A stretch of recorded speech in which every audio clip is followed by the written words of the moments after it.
बंगाल के ममता सरकार और पुलिस द्वारा जिहादियों को सर पर चढ़ाने के परिणाम आने शुरू हो गए हैं।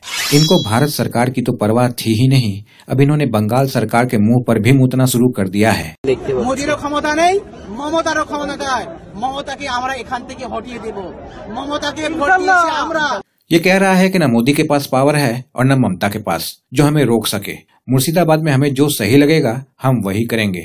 आगे ये कहता है कि ममता को अब मुर्शिदाबाद से किसी का भी वोट नहीं मिलेगा, वोट चाहिए तो दिल्ली जाओ। এবার আপনাকে যেতে হবে দিল্লিতে ভোট চাইতে, মুর্শিদাবাদে নয়। इन जिहादियों को ममता जैसे सत्ता के लालची नेताओं की जरूरत तभी तक है जब तक इनकी आबादी इतनी न हो जाए कि ये किसी जिहादी को कुर्सी पर बिठा सके। मैं बंगाल के हिंदुओं से बस इतना ही कहूंगा, जे एटा भूलबेन ना जे आपनारा खुदीराम बोस, बीना दास और नेताजी मतो बाघ बाघिनीदेर सन्तान आछे।